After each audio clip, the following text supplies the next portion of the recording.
chiamerei Mauro Berti per un intervento su, vedremo un po' come evolverà, coinvolgerà un po' il pubblico su voce e corpo.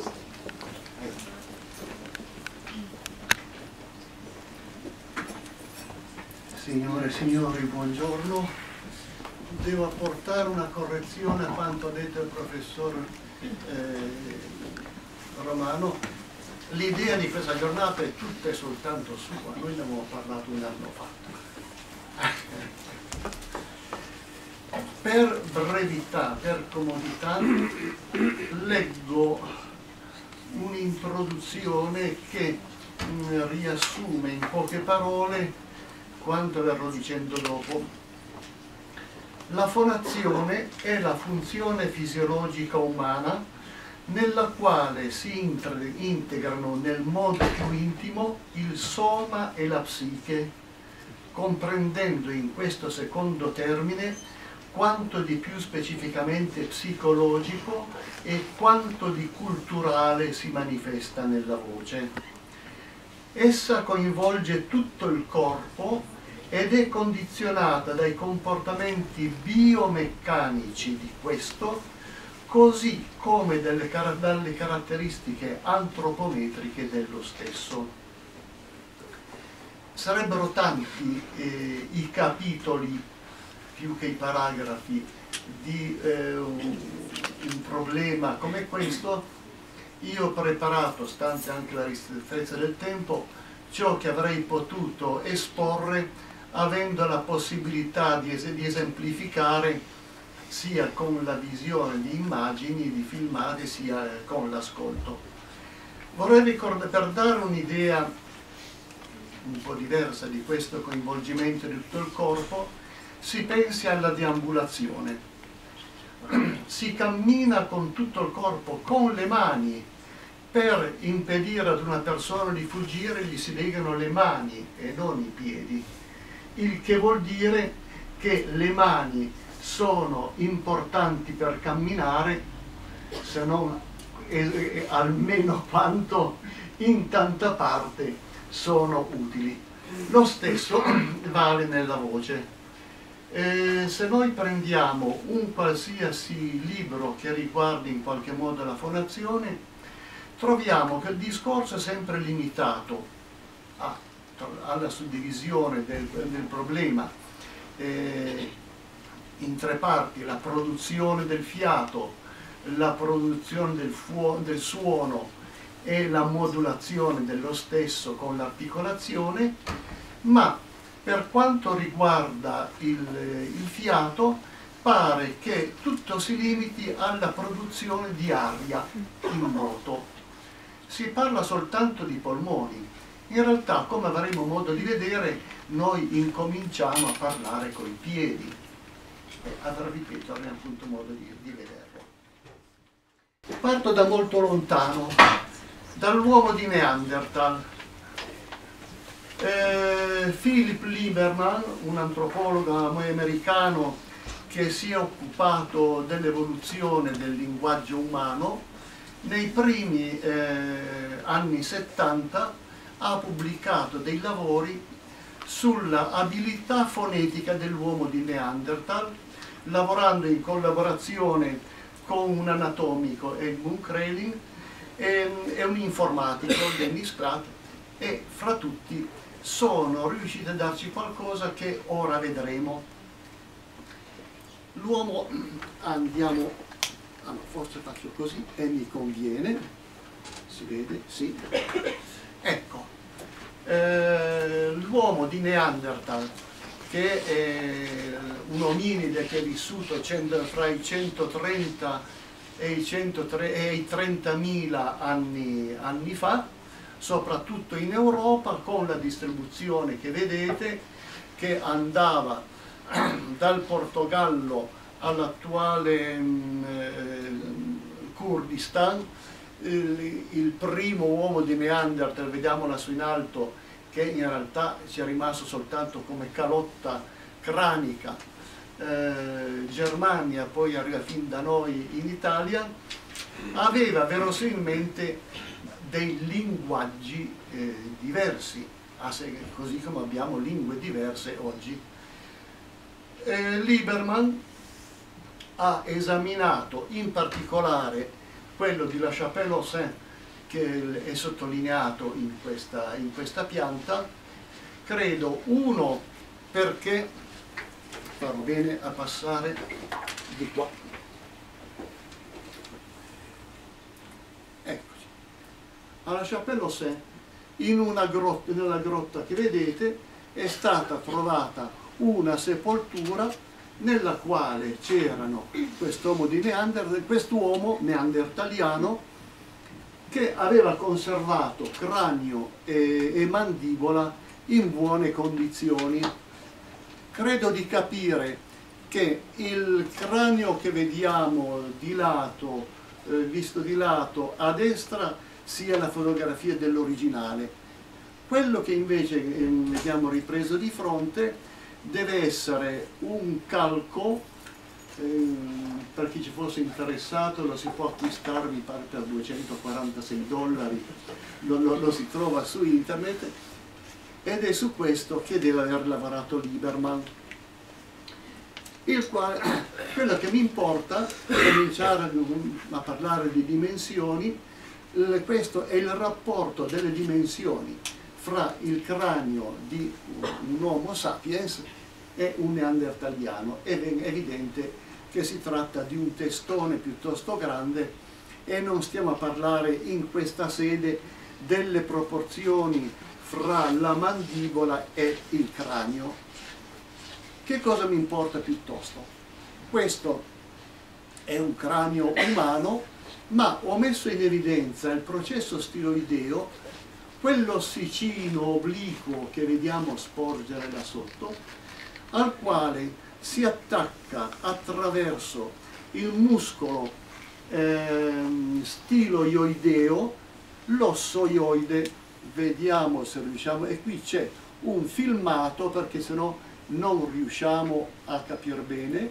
Se vi toccate qui sotto, sentite ai limiti del pavimento della bocca un osso che potete percepire più comodamente stando supini a letto, perché in piedi è un po' doloroso palparlo, mentre quando si è coricati è mobile.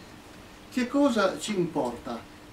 Che quello è l'osso, ecco lì lo possiamo vedere, a sinistra lo vediamo dall'alto, cioè la posizione dell'ossoioide l'abbiamo vista prima, qui lo vediamo vista dall'alto, a me sotto c'è la laringe e se vi palpate il collo, quello che negli uomini viene chiamato pomo d'Adamo, noi abbiamo, si riesce, perché non si, eccolo qui, ci siamo, noi abbiamo le corde vocali più o meno arrivano a questa altezza, il che vuol dire che andando avanti e usando le ricostruzioni di Lieberman, noi vediamo, non vedo più dove perché non vedo ecco qui ci siamo, ecco, di qui parte il processo stiloideo,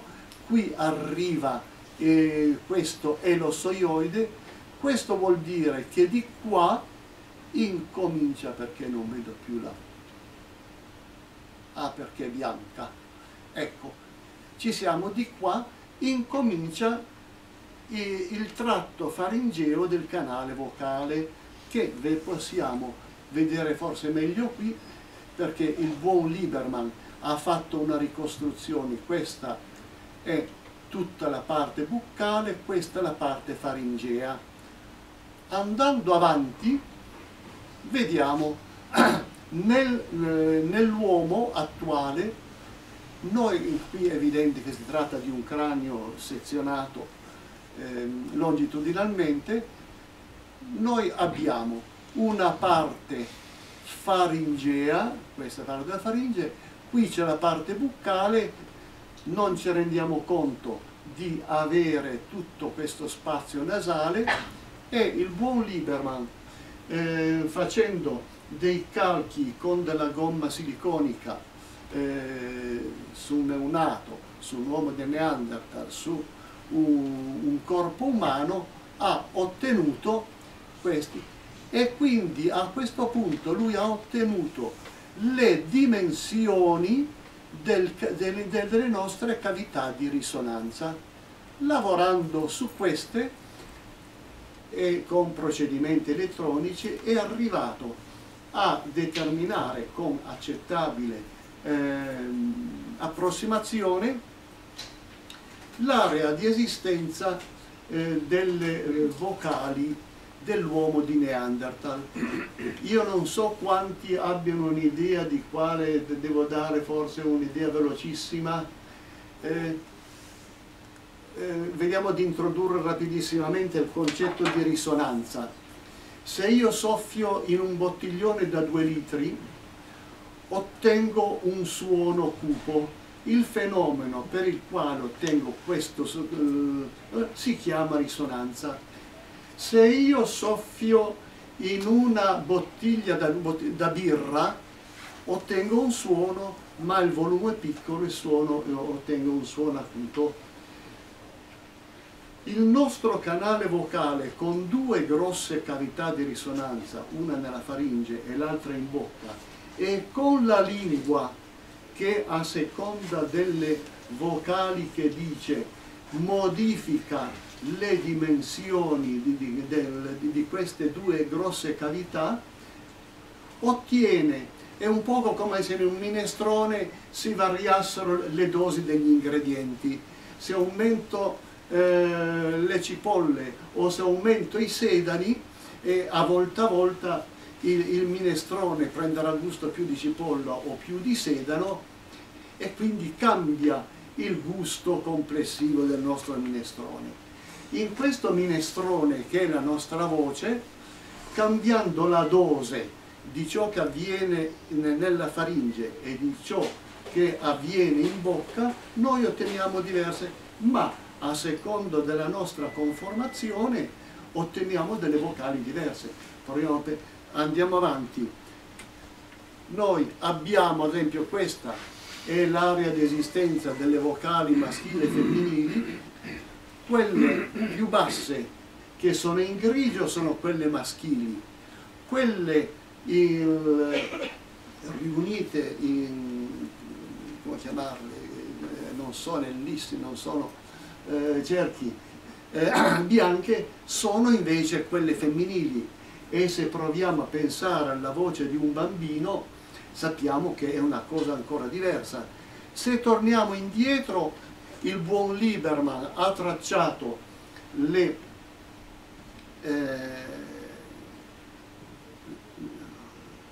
l'abilità fonetica, quindi la capacità di produrre vocali sopra l'area di esistenza dell'inglese americano. Non ho capito perché abbia usato quel grafico, perché quel grafico riassume sia le voci maschili che quelle femminili che quelle infantili. Diciamo quindi che quei punti o quei cerchietti rossi rappresentano la voce dell'uomo di Neanderthal rispetto a quella maschile, femminile, infantile, americana, e comunque però ci dà un'idea di un qualcosa che è diverso dalla nostra voce. Non dimentichiamo che noi oggi sul mio stesso computer, con un po' più di tempo a disposizione, potrei mettermi a sintetizzare queste vocali, perlomeno sulla voce cantata, e avere un'idea anche acustica di quali erano le vocali possibili dell'uomo di Neanderthal.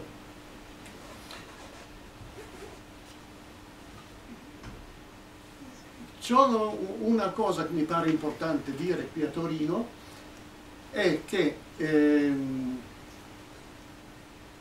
a quello che era l'Istituto di Antropologia, adesso non so come si chiami, col passaggio da facoltà, dipartimenti, eccetera, c'è la più grande raccolta di scheletri egiziani predinastici, e quindi con più di 1000 scheletri e quindi con più di 1000 scheletri sarebbe possibile ricostruire le potenzialità della voce degli egizi predinastici.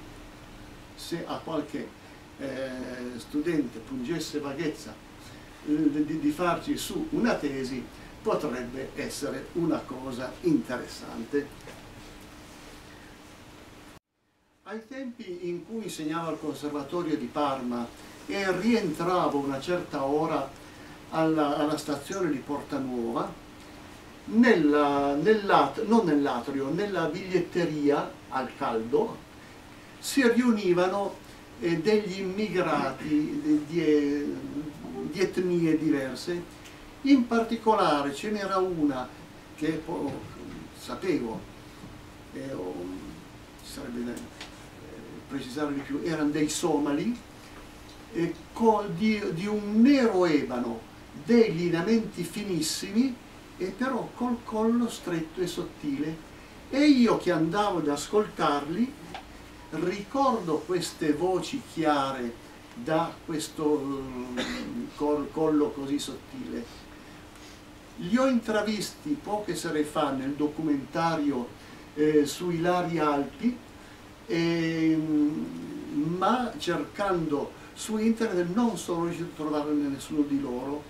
È accaduto invece che il 4 di questo mese ero giù al Checkpoint alla festa dell'indipendenza del Senegal, dove c'erano ovviamente i senegalesi, e li ho visti e li ho sentiti e ho visto che voi vedete che la mandibola in questo caso di una donna è molto lunga, il che vuol dire che ci troviamo con delle proporzioni fra il collo, la faringe e la bocca diverse dalle nostre. Se noi mettiamo un uomo, vediamo che anche lui ha questo tipo di mandibola molto lunga. Cioè, a me importava perché, ad esempio, c'è il buon Luciano Canepari, il quale, parlando di accenti Niger-Congo dell'Africa centro-occidentale, parla di voce africana attribuendo il carattere di quella voce che è inconfondibile al tipo. La voce africana quindi si differenzia da quella europea e da quelle asiatiche per un uso particolare di tonalità, di tipi di fonazione e così, ma non tiene in considerazione. Se invece ci si va ad ascoltare i somali di cui parlavo prima e che hanno delle proporzioni fisiche, a parte il colore della pelle, delle proporzioni fisiche simili alle nostre, si sente che, a parte l'accento della lingua, che è diverso come può essere quello dell'italiano, del francese eccetera, ha le stesse caratteristiche di voce di noi europei. E qui sentiamo la voce di Giulio Neri e vediamo le sue dimensioni a confronto con quelli di Alberto Sordi, che tutti conosciamo.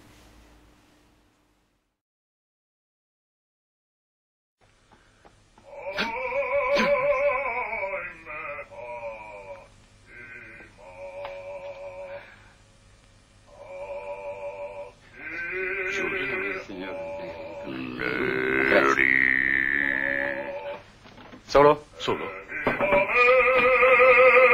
Giulio? Oh, Manfredi, avanti, avanti! Maestro. Capita a proposito, proprio te aspettavo. Per questo mi sono precipitato, arrivo proprio ora da Firenze. Sì, ma diglielo ai fiorentini che a Firenze non canto. Perché? Dovresti saperlo, no? No! No! No! Giulio! No! Giulio, ma... No!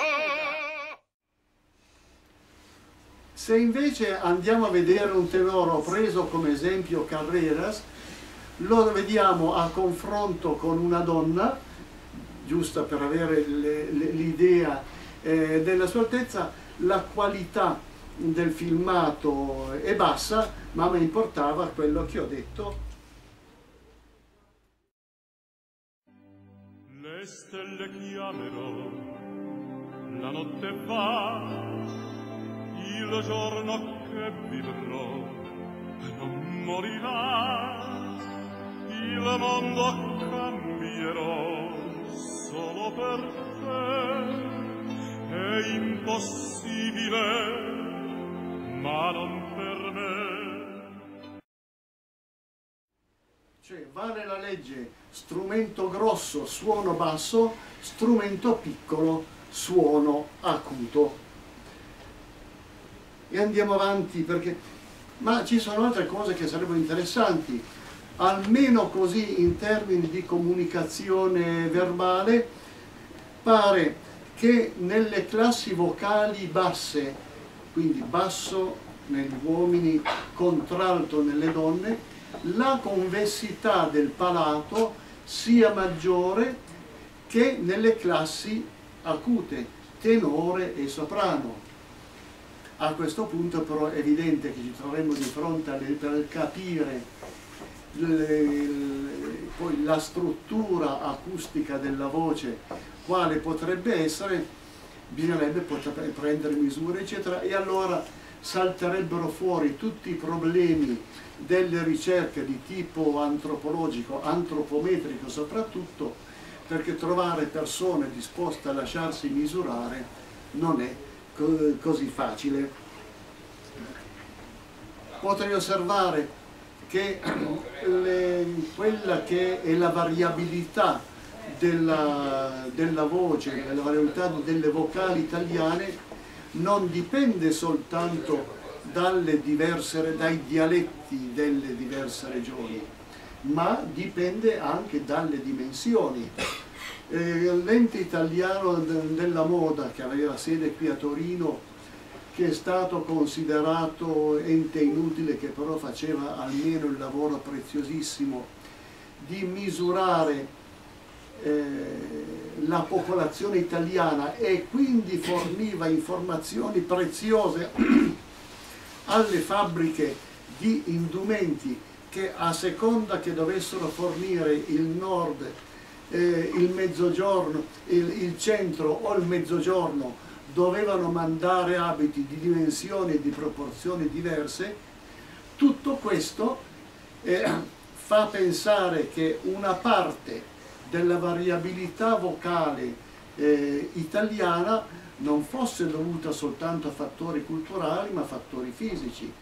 Non solo, ma prendo il libro che posseggo io, che è del 79 e che era l'abbigliamento delle classi giovani dai 6 ai 19 anni, divisione per zone geografiche. Cambiate le condizioni di vita, i meridionali, che erano tendenzialmente piccoli, sono diventati come tutti gli altri, e quindi sarebbe interessante rivedere tutto quanto adesso. Altra considerazione ancora, fino a che c'era la leva obbligatoria, almeno per gli uomini c'erano le misure di tutta la popolazione italiana maschile, e almeno di quelle si poteva sapere qualcosa. Ormai questa informazione non esiste più, ma è certo che se noi ci rimettiamo ad osservare, a misurare la voce come fatto acustico, sappiamo il come, ma se non teniamo conto del fatto fisico noi non sappiamo tutto il perché. Un altro elemento che interviene nel tipo di voce è dato dalla professione. In questo caso, come era che facevi, andavi qui sopra, ecco, hai detto clic, è il caso di un oboista. Per chi non ha pratica di musica, faccio sentire questo oboista, che poi vediamo chi è, il quale esegue il tema della colonna sonora del film Mission, composta da Ennio Morricone, e poi vedrò...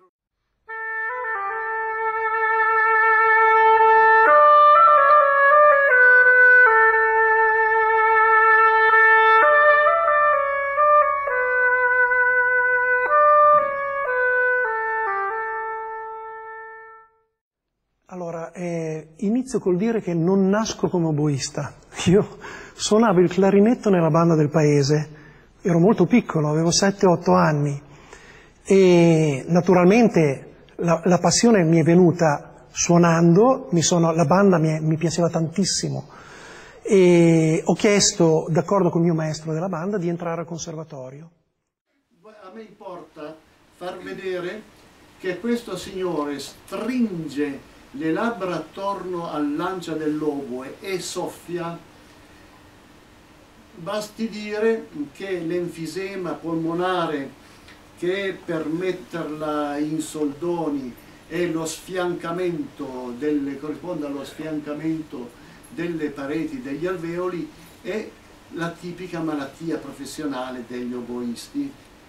Un foniatra potrebbe decidere se questa sia soltanto una voce professionale o se entri già nel patologico, ma sembrerebbe questa essere la voce abituale di questo signore, la dimostrazione di come, usando il corpo in un certo modo, la voce prenda queste caratteristiche. Vediamo un altro caso. Posso dire che quando tenevo dei seminari appunto su voce all'ISEF ho seguito 6 o 7 tesi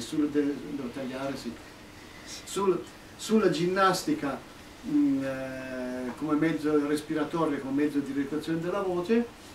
Avevo tentato di tirare su il coro dell'ISEF, ho dovuto rinunciarci perché il tipo di voce degli allievi dell'ISEF era quello di Roberto Bolle e al di sopra di una certa nota non mi arrivavano. Siccome il tempo è passato, chiudo, lascio stare il resto, perché no, dobbiamo parlare di postura a questo punto. Ce la facciamo ancora? Cerchiamo di coinvolgere un po'. Allora, rapidamente, uno degli argomenti è quello della postura. La voce dipende anche dalla postura, per cui forse avete sentito che quando ero seduto avevo un tipo di voce, ora che sono in piedi c'era un altro. Ho chiesto aiuto a Ursula Manni per far sentire come cambia la voce a seconda che si parli stando. Devo tenere qualcosa? No, va bene. A seconda che si parli piano a terra, come è adesso, o a seconda che ci si metta le scarpe col tacco alto. Prego. Quello che vuoi.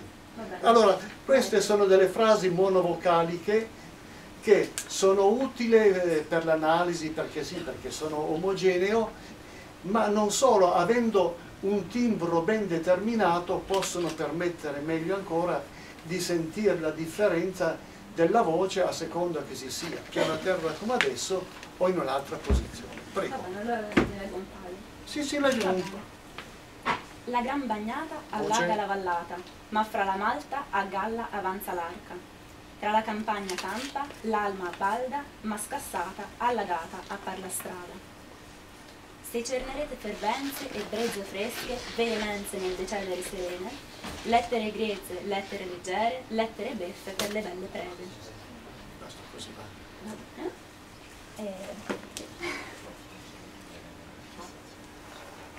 Speriamo che sia Questo è troppo tardi.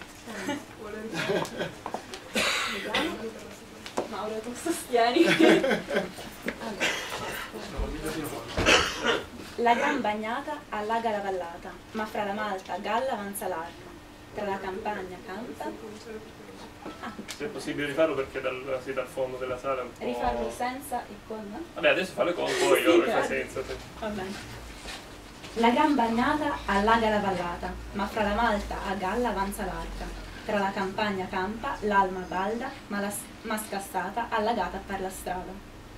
Se cernerete fervenze e brezze fresche, veemenze nel decedere serene, lettere grette, lettere leggere, lettere beffe per le belle prede.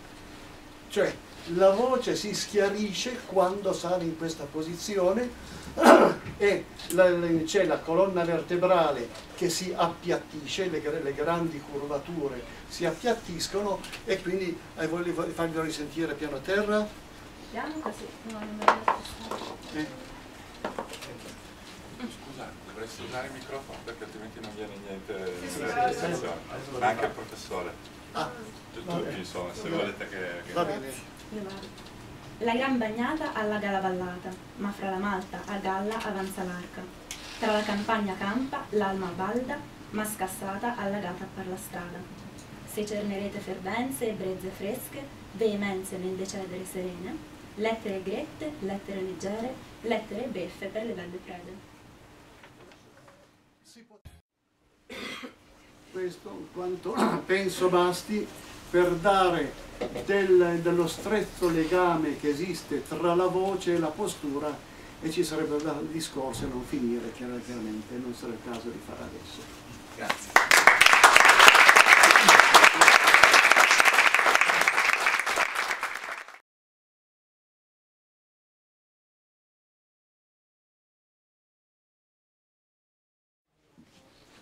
Quando io voglio a te lo faccio fare un esercizio di questo genere.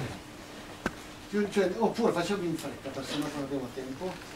Se lei allarga le punte dei piedi, lei sente che le curve della colonna vertebrale si appiattiscono e la pancia cade, non sostiene più così. Se invece fa così, le punte piegate all'interno, lei sente che le curve del dorsale si accentuano e che la pancia sostiene. Puoi parlare nelle due posizioni. Normale, no, aperto, microfono 1, 2, 3, 1, 2, 3, chiudo, 1, 2, 3, 1, 2, 3, sento solo una rischiante. Ma se io le facessi fare, ora non abbiamo problema, questo esercizio, 1, 2, 3, 4, provi a farlo una decina di volte, parlando prima di averlo fatto, cercando di ricordarsi qual è il colore della sua voce. Dopo di quello lei sente che la voce diventa. Quindi in questa posizione io con le punte dei piedi alla maniera del yema marrone, io ho un maggiore sostegno generale, tagliamo corto perché dovrei così, in questa posizione io ho un maggiore sostegno della voce perché lavorano di più i muscoli addominali, ed ecco quella che chiaramente di queste cose non sa niente, ma istintivamente con l'esperienza è arrivata a fare queste cose. Sull'eleganza della posizione non faccio nessuna considerazione e ognuno se la fa per conto suo, però abbiamo visto che parte con una posizione così a piedi. Del resto, se si osservano i cantanti o le cantanti di musica classica, quando sono nei concerti, non in scena, adottano una posizione così, con i piedi paralleli, in modo di avere non possono mettersi a cantare così, perché scenicamente non funziona, ma scelgono già una posizione con i piedi paralleli in modo di avere un aiuto per il sostegno della voce. Ma la voce non rischia di perdere naturalezza stando in una posizione non naturale? Perché se lei si mette semplicemente in questa posizione... Sì, no, dicevo con le punte strette. Sì, ma infatti quella non è una voce naturale, quella di Emma Marrone, quella è sparata. Sì, a parte lei. Allora, quello che ho proposto io è stato un esercizio di ginnastica. Quindi può servire per avere più appoggio, quindi in fase di modifica, in realtà se faccio questo esercizio, apertura dei piedi,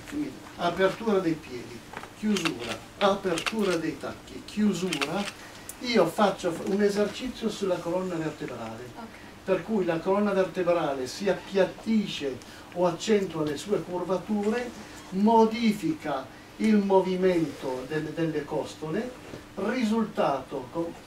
La mia esperienza è che gli esercizi di ginnastica respiratoria che fanno lavorare la colonna vertebrale sono quelli che incidono di più sulla voce, ma di questo parleranno loro dopo. Grazie. Grazie.